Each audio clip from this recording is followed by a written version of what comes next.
반려동물들이 그럼 어떤 역할을 하느냐는 거죠. 또 우리 가족들이 있을 때 이모셔널 즉 감정적인 거에 굉장히 의존할 수가 있겠죠. 그래서 반려동물의 역할의 첫 번째가 우리 이 감성적인 존재들입니다. 이제 보시는 사진들을 보시면 저는 참 보기 좋아요. 근데 저희 어머니 세대만의 저희 어머니가 지금 75세신데 개와 같이 아이스크림을 먹고 개와 같이 침대에서 뭐 이런 것들이 좀 불편할 수가 있죠. 하지만 이제 뭐 저희 세대나 저희 세대 아래로 갈수록 이 반려동물들과 같이 놀고 안아주고 뽀뽀하고 나 먹던 거 주고 먹고 뭐 이런 것들은 사실 뭐 굉장히 흔한 일이 돼가고 있고요. 이 아래 보여드리는 이 마음이 영화의 한 장면이죠. 아주 정말 똑똑한 이 리트리버죠. 그 영화 보면 정말 이렇게 저절로 가슴이 따뜻해지는 느낌이 날 겁니다. 저는 어차피 제 직업이 수의사이다 보이고 또 실제로 진료 활동도 조금씩 하고 동물들을 많이 다루다 보니까 저희 아이들이 태어났을 때 정말 정말 다른 아이들보다 많은 동물들 노출되어 있습니다. 예, 보여드린 사진은 제 딸 사진인데요. 아마 제 딸은 뭐 거의 한 살 걸어 다닐 때부터 이제 목장을 따라다니기 시작했습니다. 제가 출장을 가면은 아빠 목장 갈래 같이 가자 그러면은 못 모르지만 아빠가 책에서 읽어줘서 동물들은 좋은 존재고 우리한테 훌륭하고 소중한 존재들이야 하고 가서 이렇게 쓰다듬어 주기도 하고 밥 먹을 때 그 그릇 지저분하면은 배 아프고 그러니까 밥 먹는데도 깨끗하게 해줘야 돼. 청소도 해줘야 되고 동물들도 너를 두려워할 수 있으니까 다가갈 때는 항상 눈빛을 마주치고 먼저 네가 간다라는 신호를 주고 동물이 도망가면 딱 다가가지 말고 잠시 기다렸다가 가고 동물도 너가 두려우니까 너가 인정될 때까지는 잠시 서로 시간을 갖는 게 필요하다. 만약에 동물이 다가왔을 때 너가 또 도망가 버리면 동물도 또 놀랄 수가 있기 때문에 동물과 우리가 처음 만나는 순간에는 굉장히 조심스럽게 다가가야 된다. 이렇게 다가가다 보면 이 동물에 대한 이 친화성이 생기게 되고 동물에 대한 편함이 생기게 되고 책임감도 많이 생기게 됩니다. 지금은 햄스터를 키우고 있긴 한데 엄청나게 공을 들이고 있죠. 예, 굉장히 소중하게 키우고 있고 가끔 힘들 때도 있지만 가끔씩 보면은 그 동물 햄스터와 대화를 나눌 때 보면 그래도 동물이 있으니까 아빠한테 혼났을 때도 가끔 또 동물하고 또 얘기를 하고 재밌게 하는 거 보면은 좋아 보이기도 합니다.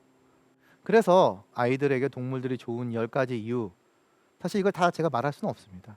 근데 아이들이 동물들을 키움으로 인해서 배울 수 있는 것들이 상당히 많습니다. 물론 처음부터 적대감을 갖거나 혹은 트라우마가 생기면 다가가기가 어렵겠지만 처음 시작이 중요합니다. 처음에 어릴 때 동물이 무섭게 다가가면 그 아이는 계속 동물을 이제는 다가갈 수 없게 어떤 두려움이 생기는데 처음에 잘 다가가게 됐을 때는 그 다음부터는 동물을 다가갈 때 굉장히 이제 소중하게 생각을 하는 거죠. 그럼 그 아이들이 혹시 이제 동물을 했을 때 책임을 지게 되게 되고요. 도와주려고 합니다. 동물이 아프게 되면 도와주려고 하는 것. 즉 살아있는 생명을 도와주게 될 수 있다는 감성이라는 게 생기게 되어 있습니다. 이렇게 아이들이 동물이 좋다는 이유들은 제가 말하지 않아도 많은 사람들이 알고 있고 그래서 생각하고 동물들도 많이 키우고 있어요. 그럼 아이들만 좋냐? 그렇지 않습니다. 어른들도 좋습니다. 그래서 세계 노인 연맹이라는 기구가 있더라고요.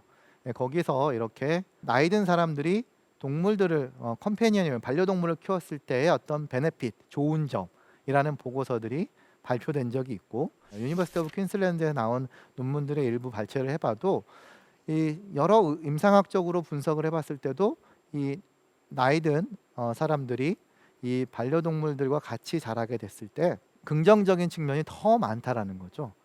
자, 반려동물도 우리한테 감정적으로 도움만 주느냐? 반려동물도 아까 이제 우리 인구조사에 들어가잖아요. 몇 마리 있는지, 우리나라에 어떻게 되는지. 어떻게 보면 사회에 이제 우리는 구성원으로 보고 있는 거죠.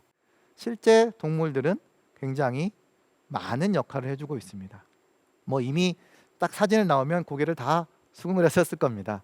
공항, 그 다음에 구조, 그 다음에 맹인 이런 사람들을 위해서 도와주는 개들이 있죠. 자, 그리고 그 아래 제가 코로나19라고 써놨습니다. 이게 무슨 말일까요? 자, 이 개들의 후각 능력이 과연 어디까지일까라는 놀라운 과학적 세계를 말씀드립니다. 핀란드 헬싱키 공항에 세계 처음으로 이 코로나에 걸린 사람을 개가 걸러낼 수 있는 능력을 테스트하고 있습니다.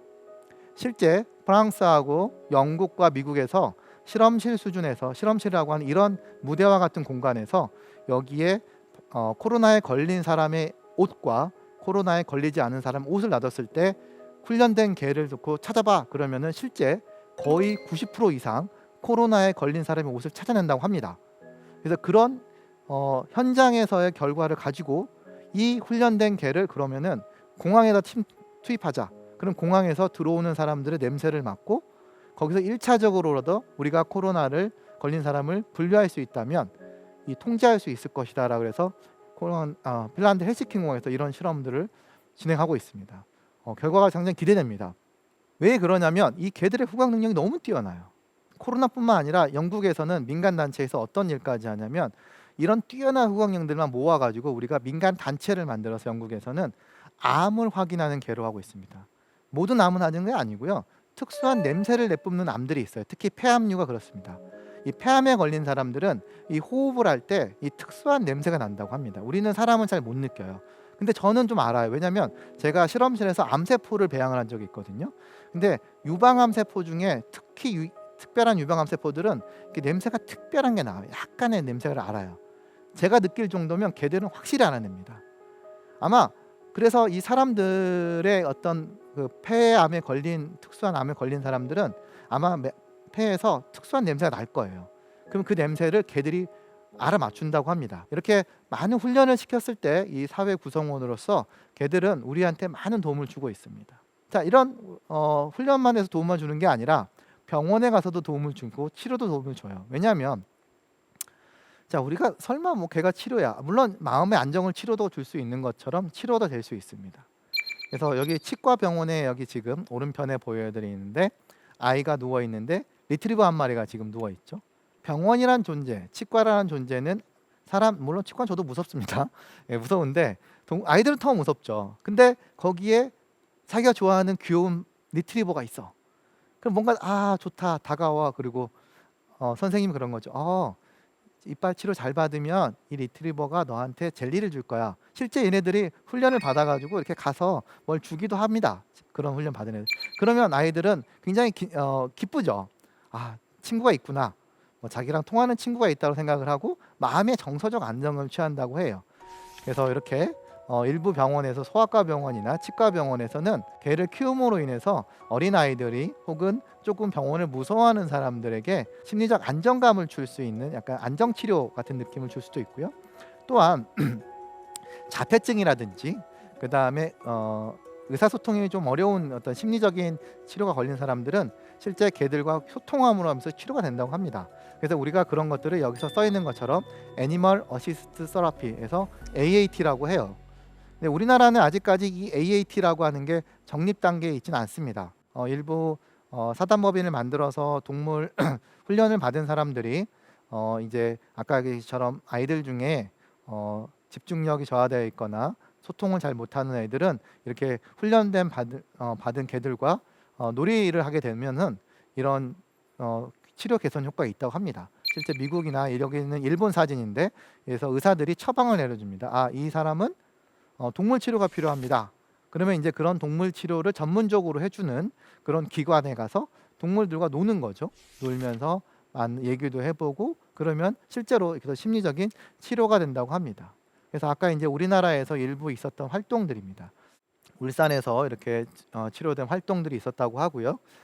지금 서울대학교 동물병원은 저희 동물교실도 있어서 학부생들이 운영을 하면서 어린아이들 중에 이렇게 정말 병원을 떠날 수 없는 아이들이 있어요. 백혈병, 소아백혈병이나 정말 안타깝습니다. 저도 저희 아이가 심장병 했을 때 서울대병원을 간 적이 있는데 정말 가면은 정말 아이들의 표정은 너무 천진하고 좋은데 바깥 못 나가거든요. 중환자실에 있고 그러다 보니까 이제 막 우울하고 그러는데 그런 아이들이 이렇게 훈련된 개들하고 한번 노출이 되면 굉장히 기뻐집니다, 얼굴에. 그래서 마음이 기뻐지는 거는 이 실제 병 치료에도 도움이 분명히 된다는 건 우리 모두 알고 있습니다. 그래서 이렇게 동물 치료로서 우리는 이 반려동물들은 사회 구성원으로서 하나의 역할을 하고 있습니다.